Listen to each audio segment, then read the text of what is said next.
We can't tell you what the new Hyundai Veloster N is like to drive yet, but we have sampled its more symmetrical four-door sibling, the Europe market i30N. It is both the first product from Hyundai's N performance division and a preview of the mechanical package that buyers in the United States will experience in the hotter, three-door Veloster.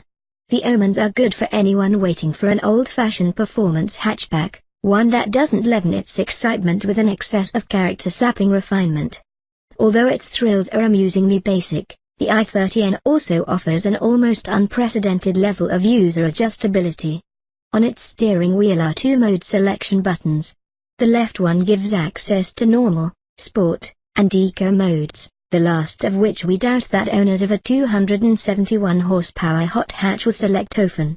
The button on the right wears an N logo and can dial up both an ultra-aggressive, track-focused N mode and a driver-tweakable N custom setting. The latter allows the central touch screen to be used to select different levels of aggression for most of the car's dynamic systems.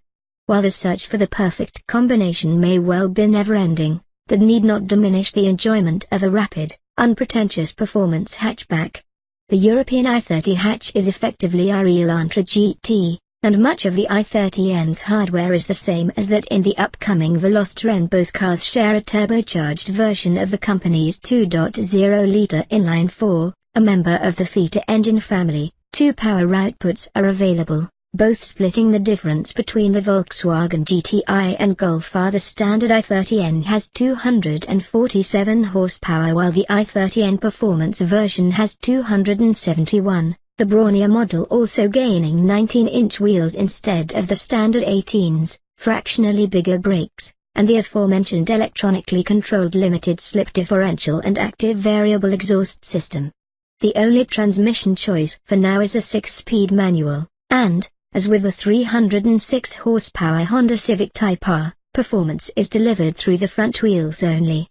The engine has a thuggish quality that suits the car well.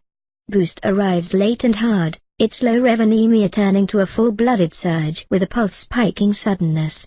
Hyundai claims the same peak torque output of 279 pounds-feet at 1,750 revolutions per minute for both the regular and performance models, by way of an overboost function for up to 18 seconds at a time.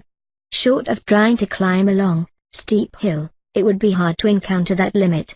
The soundtrack is deep-throated even with the exhaust in its quietest mode and approaches antisocial when revved with the exhaust in its loudest setting.